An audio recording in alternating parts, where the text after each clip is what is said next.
your momentum needs a job description because your momentum has a job, it has a responsibility, it has the task of moving you in a direction that aligns to your vision and your values that you hold for your life. Welcome back to the Take Care and Live podcast, everybody. I'm your host, Dr. Stephen V. Peters, and I'm excited to be with you today. Listen, did you know that you are headed in one direction or another all the time? You're either going to live a life that is directed and focused on other people's needs, priorities, and expectations, or you're going to be heading in a direction where you're committing your life to be aligned with your values, the specific areas where you see as a priority, and where you're looking to ensure that your values and priorities are lining up with your behaviors towards what you are looking to become and or what it is you're looking to accomplish. But make no mistake about it, you are going to head somewhere. And it's important to recognize that momentum needs a purpose because you'll gain traction. I talked about this in a prior episode. You're going to gain traction in one direction or another, either the one you prefer or the one that's preferred for you, but you're going to gain traction in one direction or another. And that is why your momentum needs a purpose. Your momentum needs a job description because your momentum has a job. It has a responsibility. It has the task of moving you in a direction that aligns to your vision and your values that you hold for your life. And so we just closed the series on momentum thieves, where in that last installment, that two-part finale, I actually helped us understand the difference between a dream and a vision. I helped us understand the mindsets and behaviors throughout that series that actually can strengthen or sabotage our momentum. But knowing how to manage those mindsets and those behaviors isn't enough. You also need a vision that serves as a pathway towards where it is you're headed, towards what it is you're looking to become, and to what it is you're looking to accomplish. You need that vision because that vision will help you protect your actions from self-sabotage, from the sabotage that you initiate or the sabotaging of others, intentionally or unintentionally. In the last two episodes of this podcast in the series on Momentum Thieves, I talked and described for us that a dream is inspiration, but a dream can easily be suffocated if it remains in that state. The dream is inspiration and it's important to have it, but a dream is not enough. A dream needs strategy, and that strategy is the vision.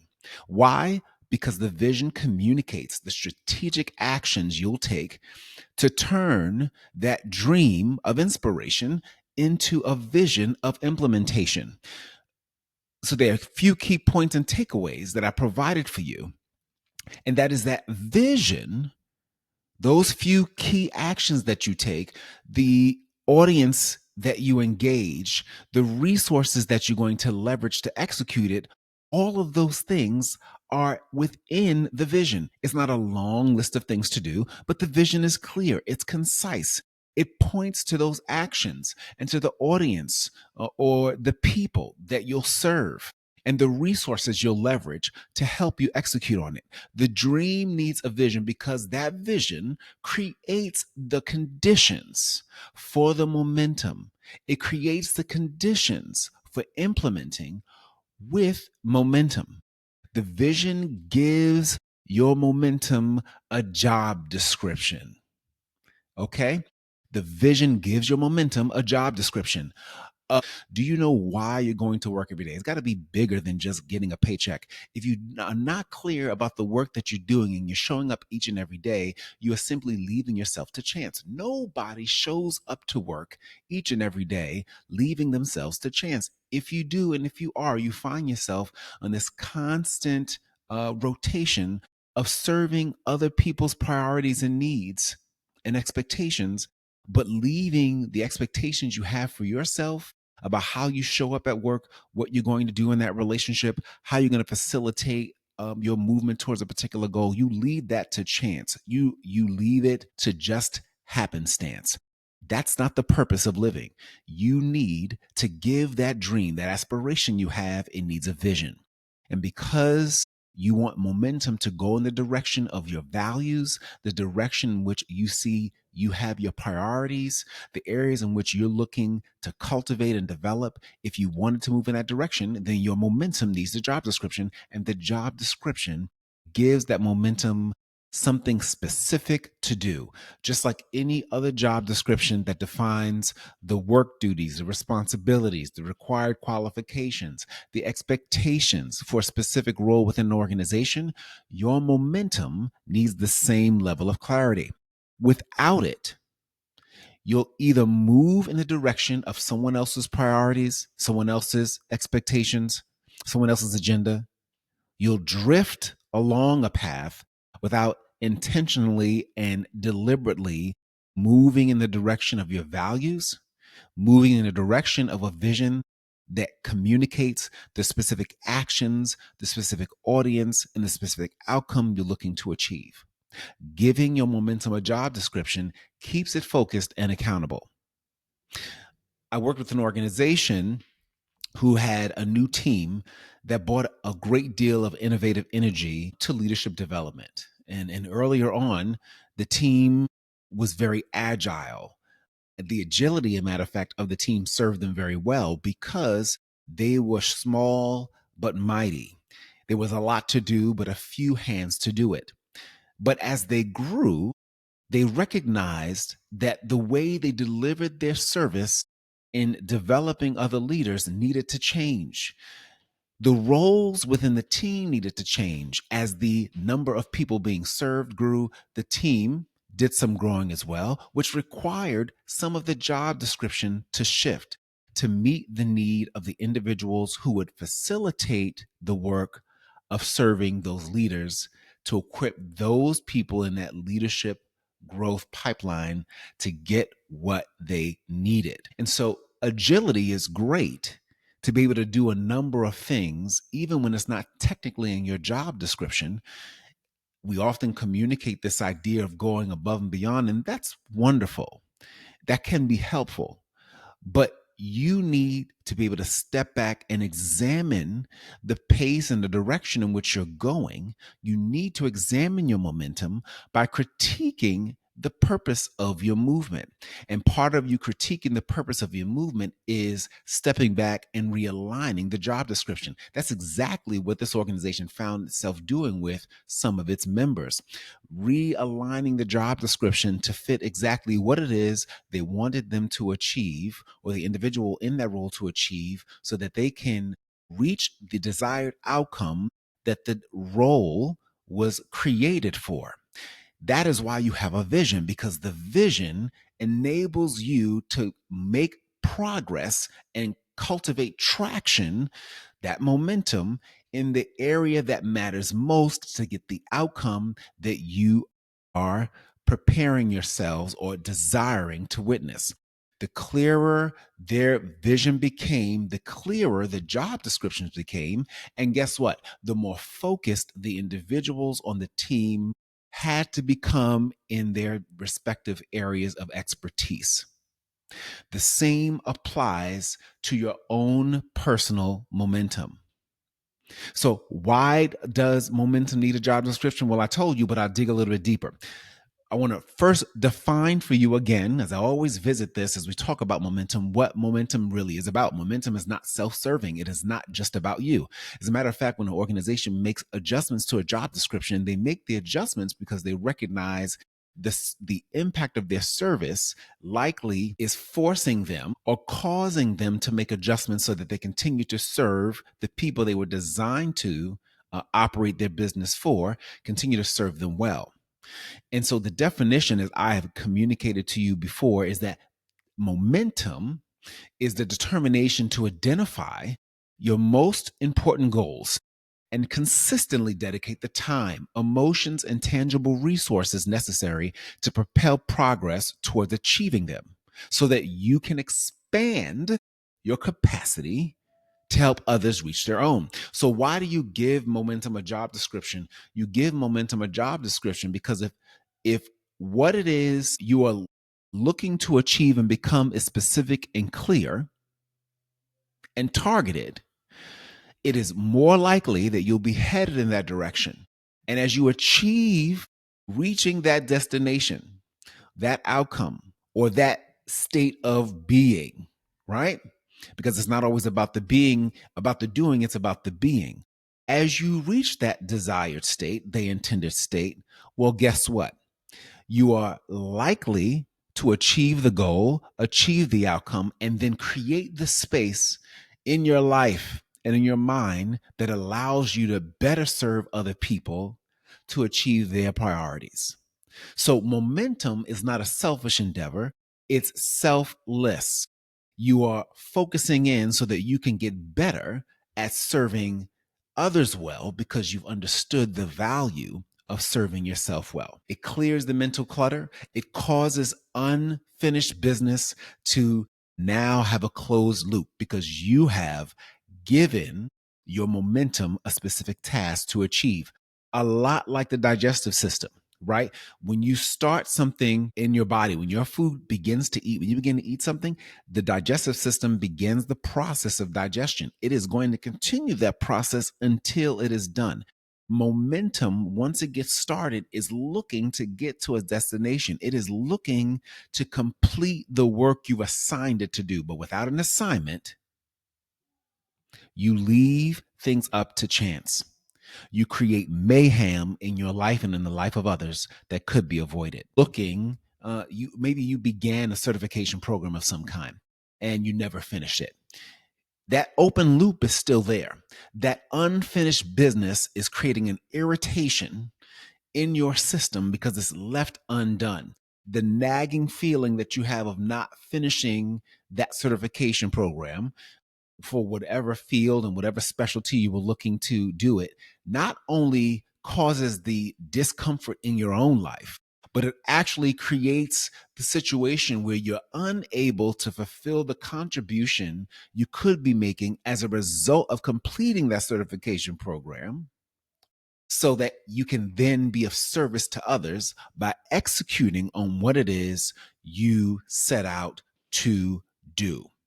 So that means that the people and the environment that could have experienced and benefited from the outcome, I don't know, maybe you were going for a plumber certification, maybe you're going for electrical certification, maybe you were going for an advanced certification in project management, whatever it might be. Maybe you were going to a mindfulness program to help you just be more intentional about how you're perceiving your environment and getting better at listening. Maybe you're going to a program where you're working on your skills to be a more effective negotiator, a more effective sales person, whatever that certification might have been. Know that when you don't finish what it is that's still nagging you to do, not only is it just nagging and bothering you, but you also leave those who would be benefiting from your completing, from you having given your momentum an assignment and an assignment that you committed to and take to the finish line.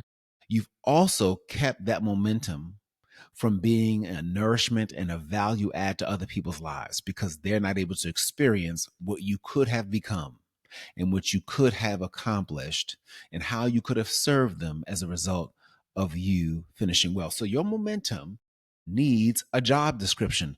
The job description helps you close the open loops. That vision, right, gives your momentum the job description. That vision clarifies the actions. It helps to create the accountability and the ownership to keep you moving. So, just like any other job description, a job description is made up of a variety of segments.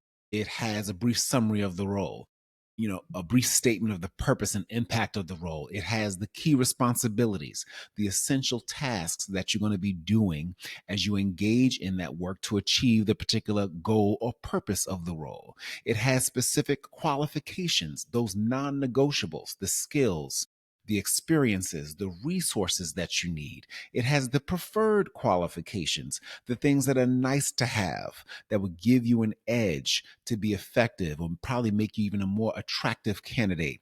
It's because you add additional skills or know-how or insights that could make you being in that role much more effective. It has a job description, has competencies. It has those soft skills, the kinds of problem solving, leadership, communication skills that help to make the individual who holds that position that much more effective. And of course, it tends to name what you can expect from the location of the work, where you'll be working, but also the work schedule, the work environment, the time commitment required, the location, the rhythm of effort and time on task that'll be required to get the job done. And of course, would not who would look at a job description without understanding or having a sense of the compensation and the benefits, right? A job description also outlines the benefits. It outlines what you will get in return for doing the work, the reward you'll receive, not just financial, but in some cases, emotional or even lifestyle. They talk about the extended holidays and extended vacation time and the staggered work hours you could possibly have. And then the job description also talks about a reporting structure, like or what, who or what you'll be accountable to as you facilitate that role. Similarly, your momentum needs clarity. And so now that you have a vision and you have a direction for your momentum, you want to give it a clarified job description of how you expect that momentum to carry out its role to getting you to your destination, right? In that summary for your job description for your momentum, you're describing how it's going to serve your life. You are naming how it is going to benefit you and even others. For example, it could be committing to 3 family dinners a week that will help us strengthen our family communication and create space to support and celebrate each other. That's a more personal driven summary of what you may give the momentum or the vision you have for creating a healthier family environment that then allows you to begin setting the stage for momentum in that area. A key responsibility could be outlining the daily and weekly actions that are going to be required to sustain momentum in having those regular family dinners that you've named you want to do 3 days a week to help build and foster community and celebrate one another. Momentum needs qualifications, the things that you need to ensure you have in place that allows you to facilitate that experience effectively. For example, what is the time that you'll need? What discipline that you need to now embed into your practice? Are you a cooker? Maybe it's the practice of cooking. Is it the skill of listening? That's one of the things. Maybe you're used to always talking. This dinner time now serves as a space for you to be a better listener, right? Resources. Maybe people in your family are not the best conversationalists, and you find a nice, cool game that has interesting questions that you can begin to pose and start a conversation. So you practice listening and practice engaging, right? We have a set of those cards somewhere in our house ourselves that we've utilized in the past. There's the preferred qualifications. What are some preferred things you want to have in place with your momentum, right? What are some of the extra qualities that will support and make it better? I can give an example of that. An extra quality can be, extended time and us being able to actually not just eat together, but maybe we're spending time actually preparing the meal. It definitely is the priority to sit and eat together and build an opportunity for us to connect and hear one another. But maybe it's also us spending some of that time before dinner actually doing meal prep together, right? That could be an additional add. So there's some key things that you want to make sure that you are embedded into the job description of the momentum that you're creating in a vision that you set to cultivate a family where you're being a stronger community that communicates and learns to live and enjoy one another. That's critically important. Those are some really key elements. I think you even talk about some of the soft skills. If you think about the soft skills, it relates to giving your momentum a job description. What are some of the character traits you need to exhibit in this new goal that you set to actually have family dinners together? Do you have to demonstrate more patience? Do you need to be specific and name the days of the week that you're going to be able to have the shared meal together to ensure that there's consistency? Do you know and realize that practicing listening, if you're used to doing all the talking, creates an opportunity for you to learn to be adaptive?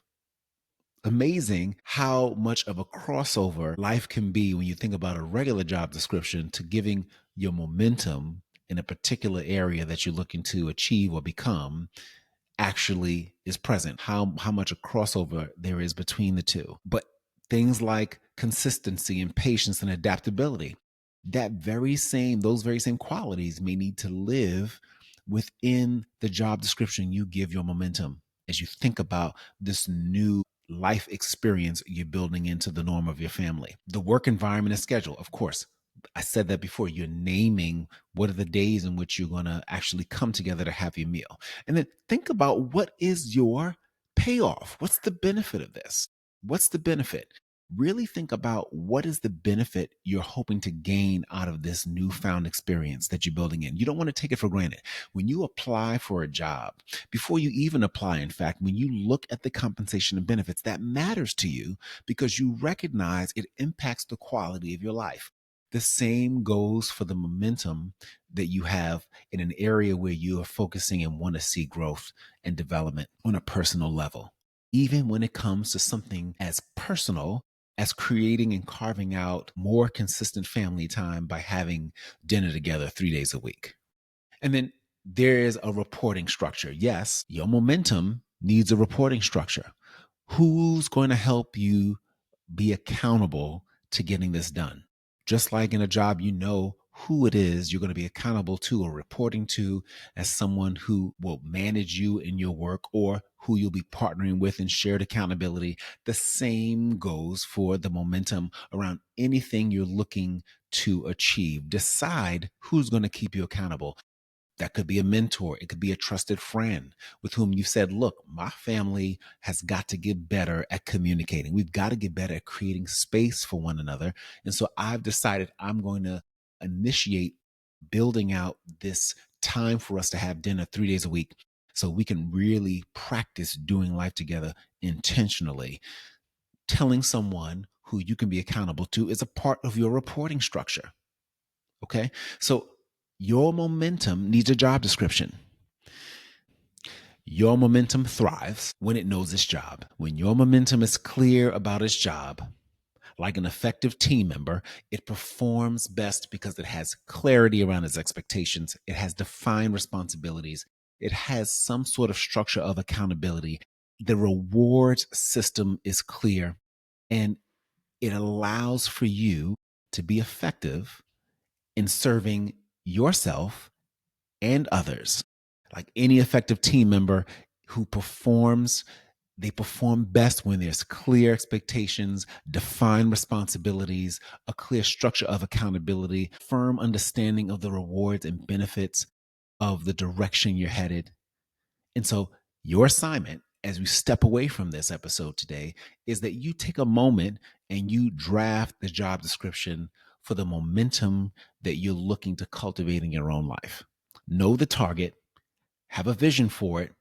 Now that you have a vision for what it is you're going to do, who's going to be impacted and what your intended outcome is, now you can give a firm job description for it that enables you to experience the benefits of growth in that area or progress towards that goal with as much specificity as possible. All right? Because you deserve it. And so does everyone else for whom you have the potential of making significant impact because you make this kind of investment of your time, energy, and emotions, and not to mention your resources. So as we go, I invite you to like and subscribe to this show, the Take Care and Live podcast. You can visit my website, takecareandlive.com. I will to help support you in cultivating and developing your job description for your momentum, we'll be providing you with a free resource that you can find on my website, takecareandlive.com.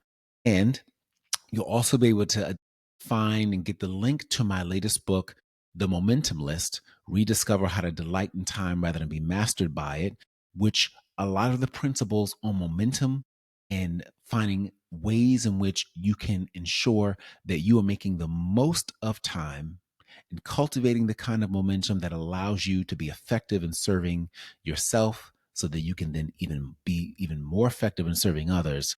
That resource is there for you as well. I'm so excited we had today to spend with one another, and I hope that you do what I encourage everyone to do each and every day, and that's to take care and live.